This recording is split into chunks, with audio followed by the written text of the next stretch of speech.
안녕하세요. 저는 공자할아버지 꼰대가 뭐예요? 라는 주제로 이야기를 할 김고은입니다. 제가 신문 스크랩을 하던 학생이었을 때에는 세대 간의 차이가 정말 문제다라는 신문 기사를 많이 봤었던 것 같은데요. 요새는 그런 기사가 조금 덜 보이는 것 같아요.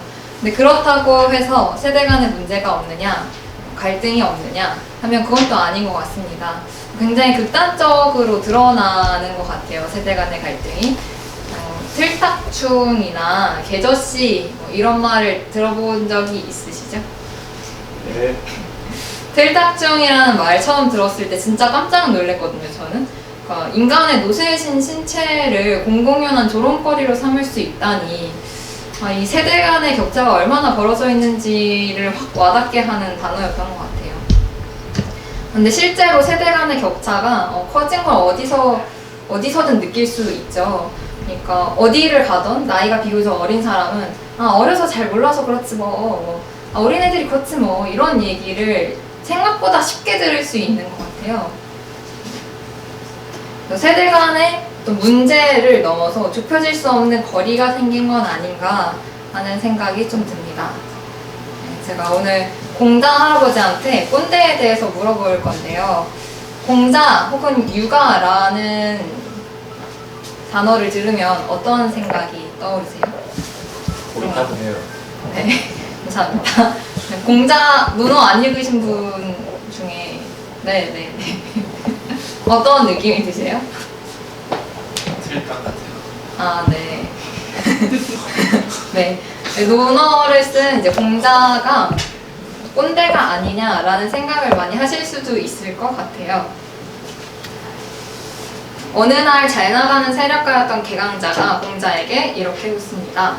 백성들로 하여금 공경심과 진정성과 자발성을 갖게 하려면 어떻게 해야 할까요? 어쩌고 저쩌고. 그러니까 이 말은 개강자가 자기보다 아래에 있는 사람들이 자신을 잘 모시게 하려면 어떻게 해야 하냐고 공자한테 묻는 거예요. 그러니까 공자는 개강자의 질문이 좀 잘못됐다고 핀잔을 주는 듯 합니다. 너무 잘 나가는 사람이라 대놓고 그 질문은 잘못됐다라고 얘기하진 않거든요. 바르게 하면 공경심을 가질 것이고 효도하고 자유롭게 대하면 진정성을 가질 것이고 어쩌고 저쩌고. 여기서 이 바르게 하고 효도하고 자유롭게 하는 사람이 누굴까요? 이 주체가.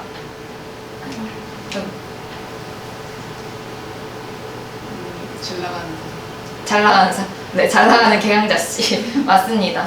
그러니까 이 이야기의 주체가 백성들에서 자기 자신, 개강자 자기 자신이 된 건 거죠. 공자는 왜 개강자에게 너부터 잘하세요 이런 말을 했을까? 공자가 윗사람이 아랫사람을 어떻게 대해야 되는지에 대해서 이야기하지 않은 건 웃어른이 너무 잘났다거나 웃어른이 너무 엄청난 권력을 가졌다거나 해서가 아닙니다.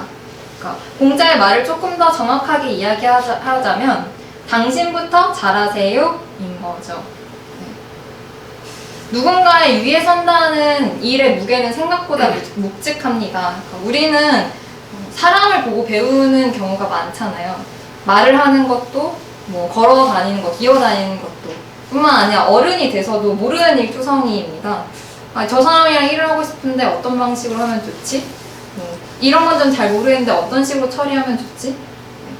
먼저 앞서서 이 일을 했던 사람들을 보고서 배우는 경우들이 상당히 많죠. 어른이 된 뒤에도. 그러니까 누군가보다 앞서서 살았던 사람의 삶은 그 개인의 삶이라고만 말할 수는 없죠. 네. 다른 사람들이 보고 배우는 삶, 도움은 얻어가는 삶이기도 한 겁니다. 그러니까 웃어른이 아랫사람한테 할 수 있는 건 사실 별게 없어요. 그냥 자기가 더 좋은 사람이 되어야 되는 건 거죠. 이를테면 공자가 아까 바르게 하면 이라는 얘기를 했잖아요. 개강자한테. 이 말은 목석처럼 가만히 앉아있어라 이런 게 아니라 한자로는 장이에요. 그래서 아우라 같은 건데 네가 좋은 사람이 됨을 드러내 보여라. 그게 자연스럽게 네 몸에서 드러나면 사람들이 너에게서 감흥을 받을 것이다 라는 이야기인 거거든요. 그러니까 이때 중요한 것은 관계가 자신을 중심으로 확장된다는 겁니다. 그러니까 아랫사람이 웃어른을 보고 아랫사람이 뭇어른에게 어떻게 대해야 되는지에 대해 배워야 하는 것도 사실은 같은 맥락인 거예요. 그러니까 나를 중심으로 하는 동심원을 좀 생각해보면 좋을 것 같아요. 그러니까 가정교육이 중요한 거는 이 애를 특출나고 뛰어난 애로 키우기 위해서가 아니라 사회의 축소판인 가정에서 훈련을 받아야 하는 뭔가가 있었던 건 거죠. 부모한테 잘해야 되고 형제자매한테 잘해야 되는 건 가족만 너무 중요해서가 아니라 내가 내 가족을 내가 내 부모를 존경하는 마음으로 내 형제를 사랑하는 마음으로 누군가의 부모일 저 사람, 누군가의 형제 자매일 저 사람을 나의 부모, 나의 형제처럼 대하라는 이야기입니다. 그러니까 이때까지만 하더라도 사회라는 것이 굉장히 직관적이었어요, 자신한테. 그러니까 내가 누구한테 영향을 미칠 수 있다는 걸 알았고, 첫 번째로. 두 번째로, 내가 내 동생, 내 부모를 대하는 것처럼 다른 사람을 대한다. 나의 부모, 나의 형제들로 이 사회가 이루어져 있다. 라는 감각이 있었던 거죠. 저 사람도 나의 부모와 같은 사람, 저 사람은 나의 형제와 같은 사람, 나의 자식과 같은 사람, 이 사람들이 모여서 사회를 이루고 있다 라는 감각이 있었던 거고, 사실상 그런 감각은 우리한테 조금은 부족합니다. 그러니까 사회의 구성원이라는 이 느낌이 없는 거죠. 몸에 습이 없는 거죠. 그런 습관이. 그러니까 사회부터 안정감을 느끼지 못한다거나 타인을 경계의 대상으로 보는 것, 저 사람 뭐지? 나한테 왜 저러지? 꼰대 아니야? 라고 보는 건 사실 이상한 건 아닐 수도 있을 것 같다는 생각이 들어요.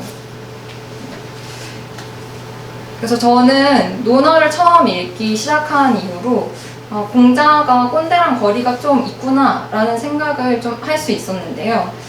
구태여 원문을 읽지 않더라도 공자와 그 제자들의 관계를 살펴보는 것만으로도 알 수 있습니다.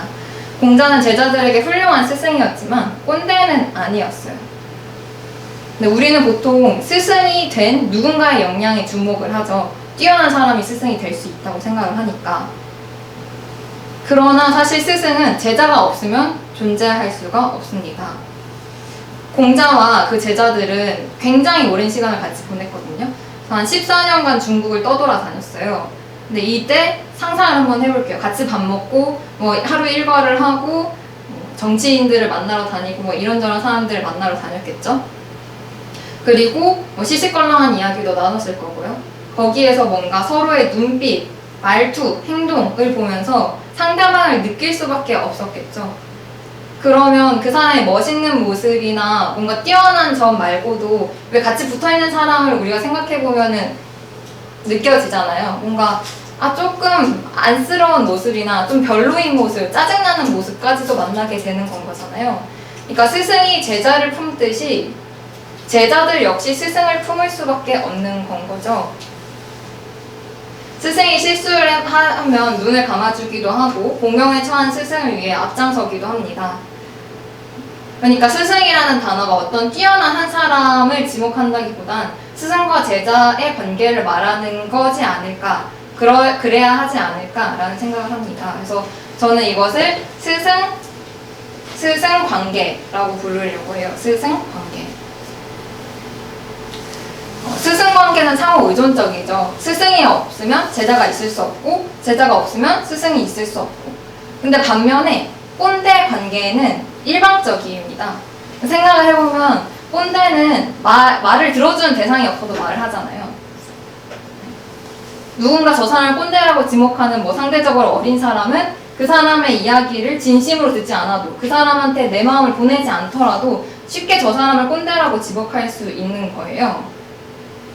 그러니까 꼰대 관계와 스승 관계는 상호 의존적이냐 그렇지 못하느냐로 구분이 된다고 할 수 있죠. 그러니까 같은 차원에 있지만 아주 미묘한 차이로 이 둘은 결코 만날 수 없는 위치에 서게 됩니다. 꼬인 위치에 있다고 표현을 하고 싶은데요. 그러니까 같은 차원에 있지만 이렇게 돼서 절대 만날 수 없는 거예요. 두 성분이 이렇게 절대 만날 수 없게 되는 거죠. 우리는 스승에게 신뢰를 갖지만 꼰대에게는 의심을 품습니다. 스승은 조금 별로인 행동을 하더라도 쉽게 떠날 수는 없지만 꼰대는 나한테 아무리 엄청 잘해줘도 옆에 있을까 말까 하는 거죠. 스승 관계는 꼰대 관계가 될 수 없고 꼰대 관계는 스승 관계가 될 수 없다.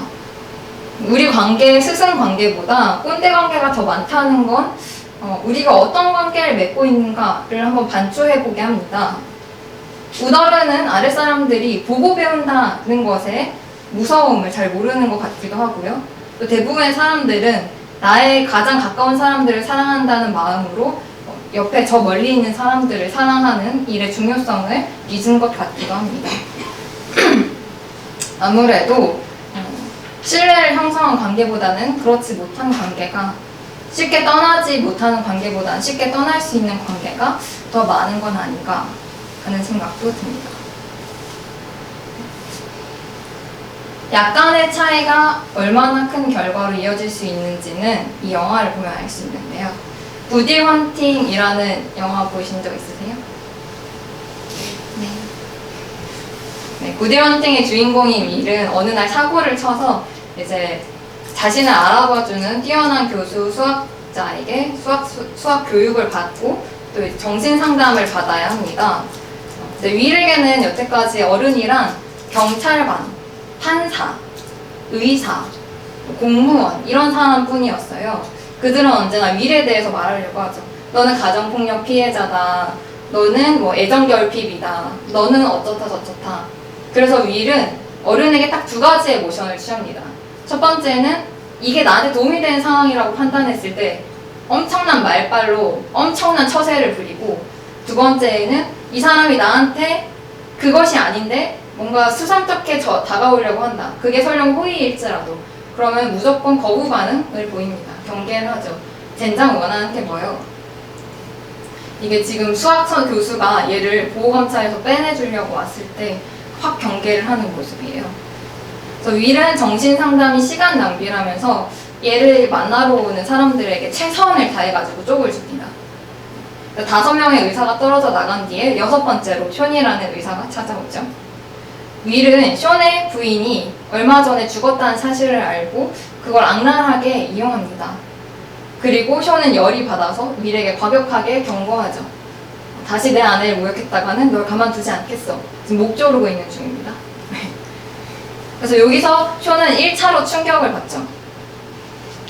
자신이 어른인 누군가에게 상처를 줄 수 있구나를 이제서야 인지를 하게 됐던 겁니다.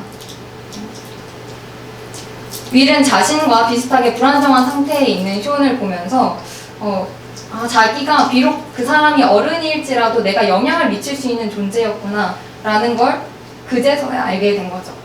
그럴 만한 관계가 여태까지 없었으니까요. 근데 윌하고 쇼의 관계가 정말로 달라지게 된 건 두 번째 충격 사건 이후인데요.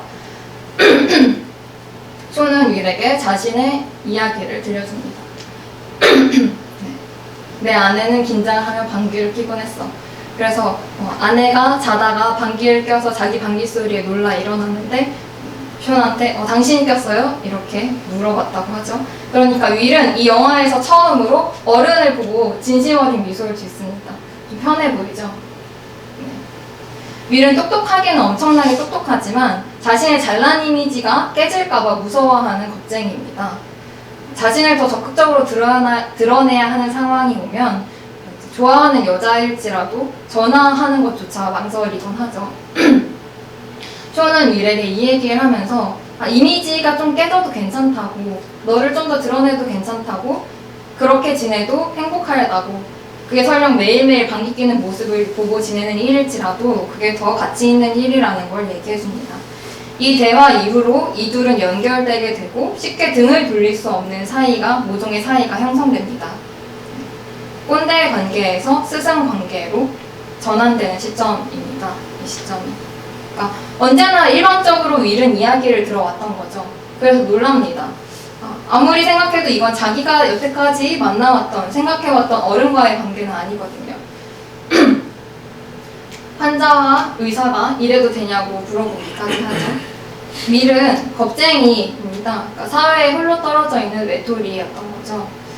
함께 떠나자던 여자친구의 제안에 겁을 먹어서 난 널 사랑하지 않아 이렇게 완전히 끊어내버리기도 했어요. 근데 이제 윌이 쇼를 의지하기 시작하면서 신뢰관계가 형성되면서 자신이 그어놓은 선 밖으로 한 발짝을 되게 조심스럽게 내딛게 됩니다. 떠나간 여자친구를 잡으러 난생 처음으로 자기 동네를 벗어나게 된 거죠. 근데 달라진 거는 윌만이 아니었어요. 그러니까 이 둘은 서로한테 친구가 되었고 서로에게 안정망이 되었던 거죠. 그래서 쇼는 자신이 아내를 잃고서 방황하고 있다는 것을 직시하고서 자신을 찾으러 여행을 떠나게 됩니다. 윌이 자기 동네를 떠났을 때 쇼는 역시 여행을 떠나게 됩니다. 그래서 대부분의 고전은 좀 신선화된 부분이 있는 것 같아요. 제가 여태까지 했던 세네카도 그렇고 붓다도 그렇고 공자도 그런 것 같습니다. 논어는 상권과 학원으로 구성되어 있는데요. 제가 처음에 상권을 읽었을 때는 공자 제자들이 진짜 복을 많이 받았다고 생각했어요. 이렇게 훌륭한 스승을 밑에 둘 수 있다니, 나도 이렇게 훌륭한 스승이 있으면 진짜 뛰어난 사람이 될 수 있을 것 같은데, 이런 생각을 했거든요. 근데 이제 학원을 읽으면서 생각이 조금 달라졌어요. 학원에는 공자의 제자들이 공자 사후에 자신의 제자들하고 나눈 이야기가 나옵니다. 그러니까 이 제자들은, 공자의 제자들은 공자 앞에 있었을 땐 한없이 귀여운 제자들이었는데 이 자신의 제자들 앞에 서니까 누구한테도 꿀리지 않을 엄청난 포스를 가지고 있는 사람이라는 게 드러나는 거죠. 그러니까 저는 오히려 그래서 공자가 복 받은 게, 공자의 제자들이 복을 받은 게 아니라 공자가 복을 받은 것 같다. 스승은 그를 스승으로 만들어주는 사람이 있어야지만 스승이 될 수 있는 거구나. 그러니까 스승 관계가 성립이 되어야만 스승이 될 수 있는 거구나 라는 생각을 하게 됐습니다. 저는 나이 많은 사람들의 편을 들고 싶은 건 아니에요. 저도 나이가 많지가 않고. 근데 이제 제가 생각하기에는 나이 많은 사람들은, 저보다 나이가 더 많으신 분들은 그분들이 해야 되는 일에 몫이 있고, 그렇지 않은 사람들은 또 그 사람들이 해야 되는 일에 몫이 있다고 생각합니다. 때문에 저는 누구와든 꼰대 관계가 아닌 스승 관계로 관계를 맺을 준비가 되어 있나를 반드시 생각해 봐야 한다고 생각합니다. 그러니까 내가 누구한테 영향을 줄 수 있다는 생각을 가지고 살고 있나, 내가 내 주변 사람을 사랑하는 마음으로 저 멀리에 있는 사람을 사랑하는 감각을 가지고 있나. 근데 이것은 다른 사람의 문제가 아니라 척이 나이 많은 누군가의 문제가 아니라 사실은 나한테 당면한 문제인 거죠.